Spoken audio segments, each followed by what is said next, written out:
The Triumph Thruxton was born out of the 60s as a homologated, café racer version of the much-loved Bonneville.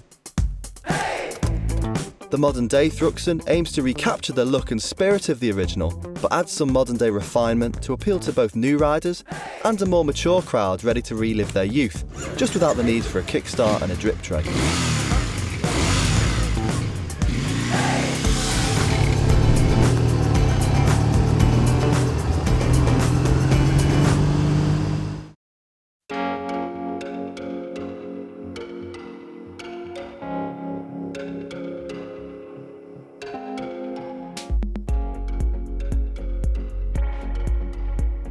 As soon as you look at the scales, you'll know the Thruxton is only really a cafe racer in aesthetic, albeit a very pretty aesthetic. But just as in the 60s, this bike actually borrows its frame and mechanicals from its next of kin, the Bonneville, which in this case is a thoroughly modern 865cc fuel-injected parallel twin that develops 86 brake horsepower. And here, it's been slightly retuned so that peak power comes in a little bit earlier. It also boasts drop bars, a chrome chain guard, upswept pipes, rear set pegs, and these really lovely retro-inspired Lucas-style grips. The thing is, when you're on the bike, the riding position isn't anywhere near as aggressive as it looks.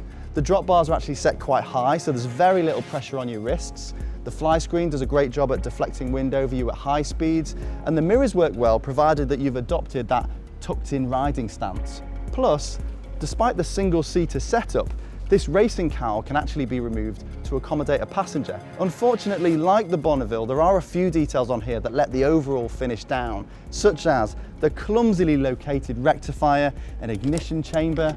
There's no lock on the fuel filler cap, and this side stand is really difficult to get a foot to.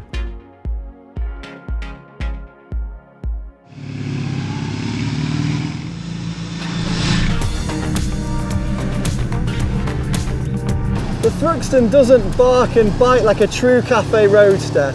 Instead, it's smooth and refined, and that makes it a surprisingly capable all-rounder, whether it's for commuting, for polishing, or if you fancy ride-outs like this one, looking a bit dapper.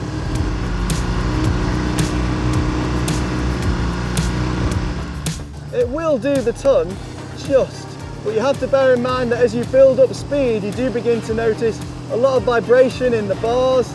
And although the rear shocks are adjustable for preload, they're still very basic items.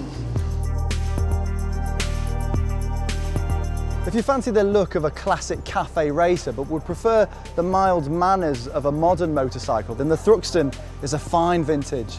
But the best thing about this bike, or indeed the entire Modern Classics range, is the massive aftermarket community standing by.